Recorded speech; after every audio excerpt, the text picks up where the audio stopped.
नमस्कार. राधाकृष्ण किचन मराठीमध्ये मी जयश्री पवार आपल्या सगळ्यांचं अगदी मनापासून खूप खूप स्वागत करत आहे. आज मी खूप खुश आहे कारण मी आज समोर बसून औरंगाबादचे कलेक्टर जिल्हाधिकारी सुनील चव्हाण सर यांचं मी खूप छान उत्कृष्ट दमदार असं भाषण ऐकलेत. गुणवंत विद्यार्थ्यांचं कौतुक करण्यासोबत त्यांनी गुणवंत विद्यार्थी जे झालेले नाही त्यांना अपयश आलेले त्यांच्यासाठी पण अगदी मोलाचा सल्ला दिलाय. नक्की पूर्ण भाषण ऐका, खूप आवडेल. आणि यामधनं तुम्ही असं काही घ्याल की प्रगतीच्या कोणत्याही मार्गावर तुम्ही अडखळणार नाही आणि नितांत पुढे जाणार. आणि त्याचाच एक परिणाम म्हणजे मी पण आहेत, मला पण इथं सत्कार केलाय त्यांनी माझा. मला खूप खुश झालेत मी आजपर्यंत खूप ठिकाणी, पण असं एवढ्या वर्षानंतर शाळेत परत बोलवणं म्हणजे हे खूप मोठी आगळी वेगळी पर्वणी माझ्यासाठी. आजच्या या गुणवंत विद्यार्थ्यांच्या सत्कार समारंभासाठी उपस्थित असलेले हरसिद्धी सभागृहामध्ये लोहगड हायस्कूल आडगाव, धारेश्वर हायस्कूल अशा 4-5 हायस्कूलचे विद्यार्थी ज्यांनी त्यांच्या क्षेत्रामध्ये परीक्षेमध्ये चांगलं यश मिळवलं ते आज माझ्यापुढे आहेत. तसंच काही विद्यार्थी जे या संस्थेचे माजी विद्यार्थी आहेत त्यांचाही संस्था गुणगौरव करणार आहे. मित्रांनो, कुठलाही गुणगौरव होत असताना तो गुणगौरव जर आपल्या शाळेकडून झाला, आपल्या माणसाकडून झाला तर त्याचं मोल काही और असतं. म्हणून आज तुमची हरसिद्धी शिक्षण संस्था गुणगौरव करणारे ही आठवण तुम्ही तुमच्या उराशी कायम बाळगाल. जेव्हाही पुढे जाल अनेक ठिकाणी तुमचे गुणगौरव होतील, पण जिथे मी घडलो, जिथं मी कुणाचा तरी हात धरून आलो, माझ्या आईचा हात धरून आलो, माझ्या वडिलाचा हात धरून आलो, जिथं मी उभा राहायला शिकलो, जिथं मी अ कडत शिकलो, मी पाड्यात शिकलो, हे सगळं करत असताना वाढत माझ्यामध्ये एवढी गुणवत्ता आली की माझ्या शाळेने माझा गुणगौरव केला. तिथले सन्माननीय मुख्याध्यापक आहेत, तिथले शिक्षक आहेत, हे खरोखर हे अतिशय अप्रूप आहे. आता बोलताना मला गुलाबबापूंनी सांगितलं की केशवरावजी हरसुलून पायी म्हणजे भडकल भेटले याच्या शाळेमध्ये, म्हणजे पूर्वीच्या मॅक्सिमम. त्याच्यानंतर झेडपीच्या शाळेला जोडून, जसं मी सांगितलं, मी झेडपीच्या शाळेचा विद्यार्थी. आमच्या गावामध्ये तेव्हा सगळ्या जिल्हा परिषदेची शाळा होती आणि एकच खासगी हायस्कूल होतं, गणेश विद्यालय. तसंच शहरामध्ये सुद्धा काही प्रमाणात, जसं सरस्वती भवन आहे, काही प्रमाणात मोठ्या संस्था होत्या, परंतु मॅक्सिमम लोक जिल्हा परिषदेच्या शाळेतून पुढे जायचे. आणि जिल्हा परिषदेच्या शाळेमध्ये सुद्धा शिकवण्याचा दर्जा अतिशय चांगला असायचा. बोलताना विलासबापूंच्या बोलण्यातून आलं की आता इंग्लिश मिडियमचे स्कूल आले, ज्याच्यामध्ये स्टेट बोर्डचा सिलेबस आहे, सीबीएसईचा सिलेबस आहे, आयसीएसईचा सिलेबस आहे. अनेक शाळेमध्ये सुधारणा होत चालल्या. तुम्ही कोणत्या मीडियमला शिकता याला काही महत्व नाही. मी स्वतः मराठी मीडियमचा विद्यार्थी, पण माझं इंग्लिश उत्कृष्ट आहे. मी जेव्हा एमपीएससी युपीएससीच्या परीक्षा दिल्या, मला 10वीला इंग्लिशमध्ये 100 पैकी 87 मार्क मिळाले. मी माझ्या शिक्षकांचा आभारी आहे की तुमच्या सुद्धा हरसिद्धी शिक्षण संस्थेमध्ये सन्मान्य शिक्षक असतील जे तुम्हाला घडवायसाठी अहोरात्र प्रयत्न करतायत. त्यांच्यापासून काही चांगलं उचलायचा प्रयत्न करा. तुम्ही बघा, बोलताना बापूंनी सांगितलं की इथून पुढची भाषा म्हणजे संगणकाची भाषा आहे. त्याच्या आधी आमच्या शिक्षण सहाय्यक शिक्षण उपसंचालकांनी सांगितलं की तुम्हाला .com म्हणजे कॉम्प्युटरची भाषा, डिजिटल लँग्वेज, हे सगळं करण्यासाठी हे सगळे संस्कार तुमच्यामध्ये शाळेच्या माध्यमातून होतील. म्हणून आपल्या शिक्षकाच्या प्रति उतराई व्हा. त्यांच्या बोलण्यातून दोघांच्या आलं, शिक्षकांचा आदर ठेवा, पालकांचा आदर ठेवा आणि मित्रांचा सुद्धा आदर ठेवा. कुठलीही परीक्षा असेल तर माझा ठोक टाळ आहे, अभ्यास केल्याच्या नंतर एकामेकाशी शेअरिंग करा, चर्चा करा. तू काय वाचलं, मी काय वाचलं. समजा एखाद्याने वरसाईचा तह वाचला असेल, एखाद्याने 1857चा उठाव वाचला असेल, एखाद्याने पानिपतचं युद्ध वाचलं असेल. आम्ही आता कॉम्पिटेटिव्ह एक्झामच्या बाबतीत बोलतो. अशा वेळेस तुम्ही जर एकामेकाशी बोलले तर एकाच वेळेस तुम्हाला 3-4 विषय माहीत होतात.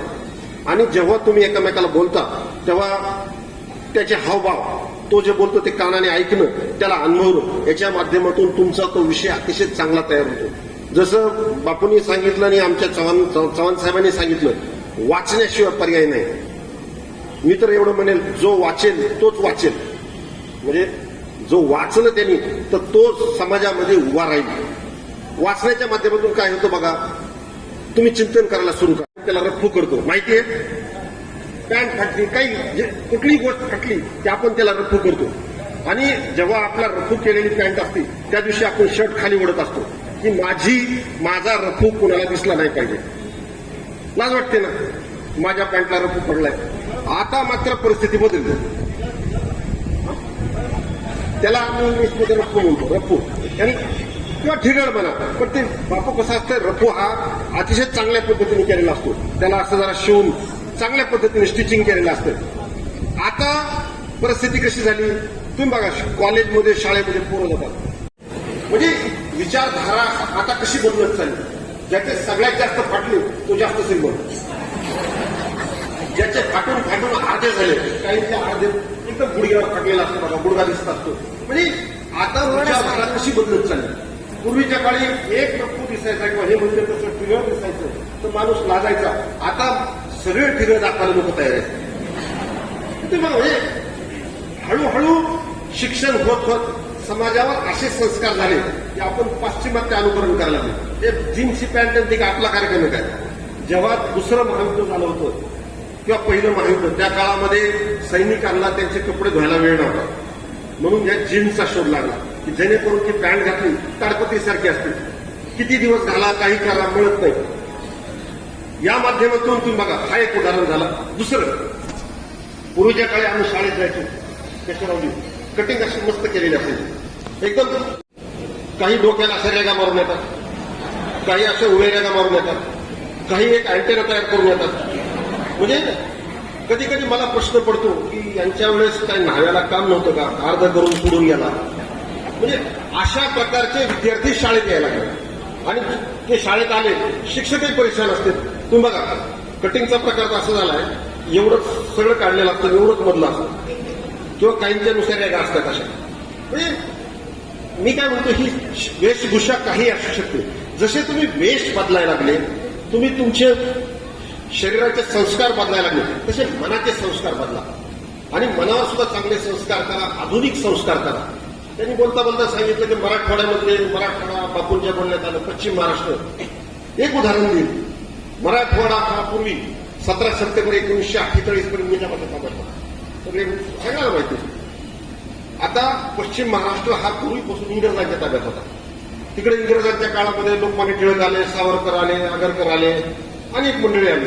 त्यांनी तिकडच्या लोकांना शिक्षणाचे संस्कार दिले, चांगलं जीवन कसं जगावं, अनेक गोष्टी तिकडे आल्या. आपल्याकडे निजामाच्या माध्यमातून शिक्षणाचा पाहिजे तेवढा विकास झाला नाही. त्याच्यामुळे काय झालं की इथं शिक्षणाचा प्रचार कमी झाला. प्लस मराठवाड्याची भूमी आणि वेस्टर्न महाराष्ट्राची भूमी बापू याच्यामध्ये आमूलाग्र बदलली. मराठवाड्याची भूमी अग्निजन्य खडकापासून तयार झाली. इथं खडक आहे. वेस्टर्न महाराष्ट्रामध्ये कोयना, कृष्णा अशा चांगल्या चांगल्या नद्या, वाळाच्या जमिनी आहेत. त्याच्यामुळे त्या जमिनीत पाणी आहे. म्हणजे मराठवाडा का मागासला, याची 2-3 कारणं जर सांगितलं. निजामाचं राज्य, इथली भौगोलिक परिस्थिती, त्याच्यानंतर अजूनही जेवढे संत महात्मे आले ते सगळे आपल्याकडेच आले. संत ज्ञानेश्वर, संत तुकाराम आपल्याजवळ होते. ह्या सगळ्या संतांनी आदर्श जीवन कसं असावं हे सगळ्या समाजाला सांगितलं. पण आपण सर्वांनी ते नुसतं ऐकलं, ते कसं जगावं हे आपण काही कधी होतं, हे असं असावं, ते तसं असावं, तसं. आपण ते कसं, तर हे सगळं घडल्यामुळे मराठवाडा काही आम्हाला एमपीएससी यूपीएससीला प्रश्न विचारायचे. यू आर फ्रॉम मराठवाडा असताना तुमचं स्वतःचं अनालिसिस पाहिजे. पुस्तकात लिहिलं उत्तर द्यायचं नाही. तुमचं स्वतःचं अनालिसिस जे असेल ते जर उत्तर तुम्ही दिलं तर ते लोकांना जास्त भावतं म्हणजे आवडतं. आणि अशा प्रकारे जर तुम्ही कुठल्याही प्रश्नाचं उत्तर द्यायचं असेल त्याच्यामध्ये काहीतरी तुमचं असलं पाहिजे. आपण जर ते कॉपी केलं, जसं पुस्तकात लिहिलं 1857 उठव काय झालं ते मंगल पांडे, चरबी, अमुक तमुक अशी भाडली, हे रुटीन झालं. याच्या मागचं अजून कारण काय असेल? याच्या मागचं अजून कारण असं होतं की त्या काळात संस्थानं खालसा करण्याची इंग्रजांनी सुरुवात केली होती. संस्थानं खालसा केल्यामुळं इथले जे संस्थानिक होते, छोटे छोटे राजे, त्यांना सगळ्याला भीती वाटायला लागली की आपलं राजे पण गायब व्हायची वेळ आली. म्हणून हे सगळे उभा राहिले. ते चरबी बिरबी ते ठीक आहे, डुकराची चरबी, अमुक तमुक, तर तुमचं काहीतरी वेगळ्याने तुम्हाला लिहिता आलं पाहिजे. आणि जो असा वेगळ्याने लिहिल, जो त्या विषयाकडे वेगळ्याने बघेल, तोच उभा राहिला. मित्रांनो, आता तुम्ही 10वी 12वी पर्यंत शिक्षक मंडळी सगळी तुमच्यासोबत आहे, ते वेळोवेळी तुम्हाला मदत करतात. पण जेव्हा तुम्ही पुढे कॉलेजला जातात, तिथं गेल्याच्यानंतर शिक्षक एवढं शिकवत नाही. शिकवतात म्हणजे कसं, येतात पिरियड सुरू होतो, 40-45 मिनिटाचा पिरियड बंद, तुम्ही एकदम स्वतंत्र असता, तुम्हाला पंख फुटलेले असतात, काय ऐकत असतात काय ऐकत नसते. म्हणून सेल्फ स्टडीची प्रक्रिया चालू ठेवा. तुम्ही जर सेल्फ स्टडी केली तर नक्की आयुष्यात उभा राहा. म्हणून सर्वप्रथम मी सगळ्या गुणवान विद्यार्थ्यांचे कौतुक करतो, अभिनंदन करतो. परंतु ज्यांना गुणवत्ता नाही मिळाली त्यांच्यासाठी एक किस्सा सांगतो. आपले जे राष्ट्रपती होते एपीजे कलाम. एपीजे कलाम म्हणजे एपीजे कलामांचं पूर्ण नाव येतं कोणाला? कुणाला येतं? एपीजे अब्दुल एक कला कुणाला? एक सांगा. त्यांचं नाव होतं औल पाकीर जैनुद्दीन कलाम. कलाम साहेबाला त्यांच्या आयुष्यामध्ये फायटर पायलट व्हायचं होतं. आता तुम्हाला कुणाला काय काय व्हावं वाटतं आणि तसं नाही झालं की आपल्याला असं वाटतं आपल्या आयुष्याची ट्रेन किंवा बस चुकली. फायटर पायलट होण्यासाठी कलाम साहेबांनी परीक्षा दिली, लेखी परीक्षा लिहिली. He was a brilliant child. ते हुशार होते, पास झाले. मग त्यांची ओरल सुरू झाली. ओरल सुरू झाल्यानंतर चव्हाण साहेबांसारखे अनेक तज्ज्ञ मंडळी तिथं होती. त्यांनी त्यांची ओरल घेतली आणि त्यांनी कलाम साहेबाला रिजेक्ट करून टाकलं की तू फायटर पायलट पाहिजे लायकीचा नाही. ते परेशान झाले. मी इतका हुशार असून मी रिजेक्ट झालो. मला विद्यार्थ्याला असं सांगायचं की आज तुम्ही गुणवान नसाल. तुम्ही जर कलाम साहेबांकडे बघितलं तर रिजेक्ट झाल्याच्या नंतर त्यांनी पुन्हा तयारी केली आणि ते मिसाईल ज्ञान झाले. त्यांनी अग्निबाण निर्माण केला, सायंटिस्ट झाले, डीआरडीओचे प्रमुख झाले आणि देशाचे राष्ट्रपती झाले. म्हणजे तुमच्यापैकी जर कोणी मागं असतील तर कदाचित ते उद्याचे राष्ट्रपती असतील. स्वतःला कमी मानून घेऊ नका. जेव्हा ईश्वर तुमची एक संधी बंद करतो, म्हणजे एक ठिकाणी तुम्हाला असं वाटतं की मला नाही मिळालंय, त्यावेळेस तिच्यापेक्षा चांगल्या आणि तुमच्यासाठी सुटेबल, तुमच्यासाठी योग्य अशा अनेक संधी ईश्वर निर्माण करत असतो. म्हणून ठीक आहे, आजचं अपयश उद्याचं यश असू शकतो. आणि माझ्या सगळ्या शिक्षकांना विनंती की तुमच्यामध्ये मी असं म्हणणार नाही की गुणवान झाले म्हणजे सगळे IAS ऑफिसर झाले पाहिजेत, सगळे MPSC मध्ये गेले पाहिजेत, सगळे सहाय्यक संचालक शिक्षण अधिकारी झाले पाहिजेत. काही गरजेचं नाही. तुमच्यामध्ये गुणवत्ता आहे ना, ती कोणत्या क्षेत्रामध्ये आहे स्वतःला पारखा. अजून एक उदाहरण देईल. सचिन तेंडुलकर. तुम्ही बघा 10वी-12वी शिकणारा मुलगा, त्याच्यामध्ये गुणवत्ता क्रिकेट खेळायची होता. तर त्यावेळेस जर त्याचे आई वडील म्हणले असतात तू क्रिकेट सोडलं तर बाबा 12वी कर, मग BA कर, BSc कर, डॉक्टर हो, त्याचं वाटवण झालं असतं. त्यांनी त्याच्या आई वडिलांनी बघितलं रमेश तेंडुलकरांनी की माझ्या पोरामध्ये काय आहे आणि त्याच्यामध्ये त्याला पुढे नेलं. पुढे नेत एवढा पुढे गेला की तुम्ही आता बाकीचं तुम्हाला माहिती आहे, जगविख्यात क्रिकेटपटू झाला. दुसरं सांगेल तुम्हाला आवडेल असं उदाहरण, विठ्ठल कामत. विठ्ठल कामतांचा इडलीचा व्यवसाय. पहिले विठ्ठल कामत जे हॉटेलच नव्हते, कामत ग्रुप ऑफ हॉटेल्स, ते डब्यातून इडली विकायचे. हळूहळू ते विकेत त्यांनी आता त्यांची केवढी मोठी चेन तयार झाली. म्हणजे असं काही गरजेचं नाही की तुम्ही फक्त शिकले, माझ्यासारखे अधिकारी झाले किंवा बापूसारखे शिक्षण सम्राट झाले, असं काही गरजेचं नाही. तुम्ही कोणत्याही क्षेत्रात जा, कुठलंही क्षेत्र चांगलं असू शकतं. माननीय मोदीजी नेहमी म्हणतात की चहावाल्यापासून ते मोठे झाले. मी जस्ट प्रेरणा म्हणून सगळ्यांची नावं घेईल.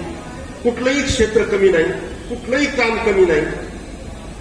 श्रमाला नेहमी प्रतिष्ठा द्या. झाडवाला सुद्धा तेवढाच महत्वाचा आहे. म्हणून तुम्ही जेही कराल त्याच्यामध्ये 100% जर दिलं तर मला वाटतं तुम्हाला आयुष्यामध्ये चांगलं उभं राहता येईल. आणि अजून एक गोष्ट मला तुम्हाला सांगायची की हे सगळं करत असताना आयुष्यामध्ये मोठं केव्हा होतं माणूस? मोठं तेव्हा होतं जेव्हा तुमची सिग्नेचर ऑटोग्राफमध्ये बदलते. जेव्हा तुम्हाला कोणीतरी म्हणलं ना ऑटोग्राफ प्लीज, ते तुम्हाला सिग्नेचर प्लीज म्हणत नाही, ऑटोग्राफ प्लीज. म्हणजे तुमची उंची एवढी वाढलेली असते, विचाराची तुमची सगळीच उंची, की नक्की तुम्हाला ज्या दिवशी तुमच्या आयुष्यात असा क्षण येतो तेव्हा समजायचं की मी पुढे गेलोय. पण पुढे जात असताना बापूंच्या बोलण्यामध्ये एक आलं की समाजाला विसरू नका. जिथून तुम्ही पुढे गेले, ज्यांच्यापासून तुम्ही पुढे गेले, ज्यांनी तुम्हाला पुढे मोठं केलं, अनेक लोक आहेत. समजा मी IAS झालो असेल, माझ्या मोठ्या होण्यामध्ये जसा माझ्या कुटुंबाचा हात आहे तसं मी शिक्षकांचे नाव आहे, नाव आठवून भागवत सर मध्ये मदत केली, त्यांचं नेहमी स्मरण ठेवा. आणि असं करत असताना शिक्षकांच्या प्रती आदर ठेवा. आता तर कार्यक्रमच बदललाय. शिक्षकांनी कान जरी झाला त्याच्या आईबाप घरी राहते तर वडील येते, तुम्ही माझ्या पोराचा कान धरला कसा? अवघडच गोष्ट आहे. आता पूर्वीच्या काळी आम्ही जेव्हा पाड्यात शिकायचो, मला पहिलीच्या आधी बिफोर फर्स्ट स्टँडर्ड 30 पर्यंत यायचंच. आवकी निमकी पावकी दिडकी सगळंच यायचं. आमचा जंगम गुरुजी म्हणून शिक्षक होता, त्याची एवढी दहशत होती, त्याच्या धाकाने मी पहिलीच्या आधी जेवढं शिकलो होतो. आता तुम्ही म्हणतात आता कसं झालंय, कुणाला काही म्हणलं की त्या शिक्षकाची अशी काढतेच पालक येऊन तो म्हणून तुझ्या पोराला बे येऊ दे, नाही तर त्याचं 3 होऊ दे, काही होऊ दे. म्हणजे ही जी समाजामध्ये म्हणजे हा जो प्रकार सुरू झालाय मी ह्या मताचा नाही की विद्यार्थ्यांना मारलं पाहिजे, विद्यार्थ्यांना पनिशमेंट केली पाहिजे. पण पूर्वी गुरुकुलामध्ये बघा ना, गुरुकुलामध्ये सुद्धा शाळा सारवायचे, शाळेला स्वच्छ करायचे. म्हणजे आता जे आपण स्वच्छ भारत अभियान करतोय, स्वच्छ महाराष्ट्र अभियान करतोय, हे तुमचे माझे पूर्वज, तुमचे माझे ऋषीमुनी पूर्वीच्या काळी सुद्धा करत होते. आता जर पोराला शाळा सारवायला लावली, पालक कोणत्या शिक्षकांनी शाळा सारवायला सांगितली, त्याला पहिला नीट करून टाकतो. म्हणजे हे जे कार्यक्रम सुरू झाले हे समाजाने याला कुठेतरी वेगळ्याने बघायची गरज आहे. मी उलट म्हणेन, जेव्हा विद्यार्थी शाळा सारवतो किंवा शाळा धुतो किंवा शाळेला क्लीन करतो, तो विद्यार्थी स्वच्छतेचे धडे घेतो. याला कार्यानुभव म्हणून पालकांनी बघितलं पाहिजे. आमचे पालक आता उलटे गेला, आम्ही त्याला घरी पाणी सुद्धा घेऊन देत नाही म्हणे, तुम्ही काय सांगता याला, त्यांनी घालून मारायचा काय संबंध. हे जे कार्यक्रम सुरू झाले याच्यामधून तुमच्यामधला अहमपणा जागा करायला लागले पालक. मला वाटतं कलेक्टर म्हणून, जिल्हाधिकारी म्हणून प्रत्येकाने याला विचार करा. मी म्हणतो म्हणजे फायनली अशी गोष्ट नाही. आता मी म्हणतो म्हणजे ऐका, असंही संबंध, एक गोष्ट याची एक कहाणी सांगेल आणि मी माझं भाषण आटपतं घेईन. एक आश्रम होता, म्हणजे बापू एक आश्रम होता. त्या आश्रमामध्ये अनेक असे विद्यार्थी शिकत होते आणि त्या आश्रमाचा गुरु हा म्हणजे धर्मगुरू सारखा होता, ऋषीमुनी होता. तो विद्यार्थ्यांना दररोज धडे द्यायचा. सगळे विद्यार्थी शिकत गेले. त्या गुरुचा आवडता मुलगा होता. समजा आमचे चव्हाण त्याचे अतिशय आवडते होते. त्याला सगळ्याला शिकवत. एक दिवशी त्यांचं शिक्षण संपलं. गुरुनी सांगितलं आता तुमचं शिक्षण संपलं, तुम्ही तुमचे जा म्हणले. आता आपण तसं प्रमाणात नाही, तुमचं प्रमाणपत्र वितरण झालं, आता तुम्ही तुमचे जा. सगळे विद्यार्थी परेशान झाले. काही बऱ्याच वेळा ते गुरुकुलामध्ये राहिलेले होते. मग ते सगळ्याला त्यांनी गुरुजींनी प्रत्येकाला काहीतरी दिलं. कुणाला बोरू दिला, कुणाला शाहीची नोट दिली, प्रत्येकाला काही दिलं. सगळ्यात जो आवडता विद्यार्थी होता त्याला गाढव दिलं. त्या आश्रमामध्ये गाढव होतं, मृत्यूकडं गाढव दिलं त्याला. ते गाढव त्याला दिलं. तो विद्यार्थी परेशान झाला. मी तर गुरुजीचं सगळ्यात आवडतं, हे मला का दिलं. मग पण त्यांनी सगळ्याला सांगितलं की तुम्हाला जी वस्तू दिली ती वस्तू घेऊन तुम्ही आता मार्गक्रमण करा, तिला जपा. त्या वस्तूच्या माध्यमातूनच तुमच्या आयुष्याचा उत्कर्ष होईल. सगळेजण चालले, प्रत्येक ठिकाणी गेले, विषय संपला, सगळे मित्र दुरावले. हा आवडता विद्यार्थी त्या गाढवाला घेऊन चालू, त्यांनी मार्गक्रमण सुरू केलं. गाढव मरतुकडं होतं. काही काळ चालल्याच्या नंतर ते बसलं खाली. ते काय उठालं, त्याला पाणी पाजला, चारा पाजला, काही उठालं. चारा खाऊ घातला, नाही जमला. मग 1-2 दिवस त्यांनी त्याची सेवा केली. गाढव गेलं. आता विद्यार्थी परेशान झाला. गुरुजीचा प्रसाद जर 3 दिवसात गेला तर माझं कसं होईल. कारण त्यांनी सांगितलं होतं हा प्रसाद जवळ ठेवा, ह्याच्यातून तुमचा उत्कर्ष होईल. मग त्यांनी काय केलं, ते आता गाढव गुरुजीचे माझ्या गुरुनी दिलेले, गुरुकुलातून दिलेले, त्यांनी त्या गाढवाला पुरून टाकलं, त्याच्यावर माती टाकली आणि तिथं ढिगारा घालून काही फुलं मांडले, लाल फुलं हिरवे बसलं त्याच्यावर. तुमच्या आमच्यासारखे चालले होते, ज्यांनी जे समाजात काहीच बघत नाही, त्यांनी बघितलं मातीचा ढिगारा आहे, फुलं पडलेले, पुन्हा फुलं टाकायला सुरू केले, कुणी नारळ व्हायला सुरू केलं, अनेक प्रकार सुरू झाले. हळूहळू शाल टाकायला लागले, काहींच्या अंगात यायला लागले, अनेक तमाशे सुरू झाले. पण कुणीच हे विचारलं नाही याच्यात काय. हे असे कार्यक्रम बरेच केले. त्याला बरेच दिवस गेले, काही वर्ष गेले. काही वर्ष गेल्याच्या नंतर त्या जिथं ते पुरलं होतं त्याच्या अवतीभोवती मोठा आश्रम तयार झाला. अनेक लोक त्याच्याकडे यायला लागले, त्या विद्यार्थ्याकडे. तो पण स्वतःला मोठा गुरु झाला होता. तो लोकांना मार्गदर्शन करायला लागला. एक दिवशी तो लोकांना सकाळी भेटायचा, तर त्याच्या लाईनमध्ये अनेक लोक होती. तो अत्यंत आनंद झाला की माझ्या गुरुजी मला भेटायला इकडे आला. तो तिकडे पळताना गुरुजी त्याच्याकडे पळाले, बाजूला घेतलं. तू एवढा मोठा कसा झाला म्हणून. तर गुरुजीला ते म्हणला, गुरुजी तुम्ही जो प्रसाद दिला त्याच्या माध्यमातून मोठा झाला. त्यांनी सांगितलं हे जे पुरलंय हे गाढव आहे आणि त्या गाढवाच्या माध्यमातून मोठा झाला. ते गुरुजीने त्याला सांगितलं, म्हणजे वत्सा, ज्या आश्रमात तुम्ही शिकत होते, ज्या थडग्याजवळ तुम्ही बसले होते, त्या गाढवाची आई होती म्हणून. तिला बघून बघून तुम्ही शिकले म्हणून एवढे मोठे झाले. समाजामध्ये बघा, मी तुम्हाला याच्यासाठी सांगितलं, तुम्ही जे बघता त्याला टेस्ट करा.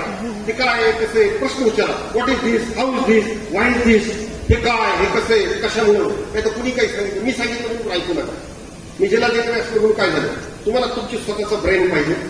स्वतःच्या ब्रेनच्या माध्यमातून तुम्ही स्वतःचा विचार केला पाहिजे आणि त्याच्यावर तुम्ही आचरण करायला शिकलं पाहिजे. या प्रसंगी मी तुम्हाला एवढंच सांगेन, आजच्या या कार्यक्रमामध्ये जेव्हा मी तुमच्याशी दूर करायला आलो, मलाही माझ्यातला विद्यार्थी जागा झाला. तुमच्याशी बोलत असताना मलाही काही माझ्या म्हणून तुम्हाला सांगितलं. पुन्हा एकदा तुमच्यातले सगळे गुणवंत, ज्यांना चांगलं पर्सेंटेज आलं 10वीमध्ये 12वीमध्ये आणि ज्यांनी या शाळेच्या माध्यमातून आपल्या आयुष्याचं एक पाऊल टाकलं होतं, आता पुढे पुढे जाऊन अनेक क्षेत्रात पुढे गेले, मला सत्कार करताना ते कळेल. त्या सगळ्यांचं मी कौतुक करतो आणि पुन्हा एकदा सांगेल की कलाम साहेबांप्रमाणे जे मागे राहिले, ज्यांचं पर्सेंटेज कमी आलं, ते यशस्वी झाले नाही, त्यांनी सुद्धा भीती वाटून घ्यायची गरज नाही, खचून जाण्याची गरज नाही. अजून जोरात तयारी करा आणि या माध्यमातून आपलं आयुष्य उभा करा. शेवटी तुम्हाला जाता तुमच्यासाठी मी 4 ओळी सांगेन. एक शेर, एक पंडित आहेत अक्काम इक्बाल, नेहमी वाचन चांगलं केलं पाहिजे. ते काय म्हणतात, सितारों से आगे जहां और भी है, म्हणजे तारे आहेत ना, ताऱ्याच्या पलीकडे सुद्धा जग आहे.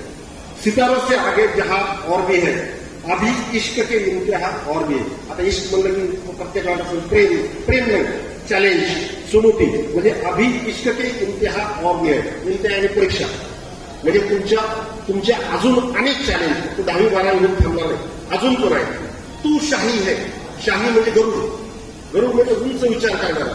तू शाही है, परवाज है काम तेरा. परवाज याने उड्डाण घेणे, विचाराचं उड्डाण, अभ्यासाचं उड्डाण, धंद्यामधल्या प्रगतीचं उड्डाण. तू शाही है, तू परवाज है, तू शाही है, परवाज है काम तेरा, तेरे सामने आसमां और भी है.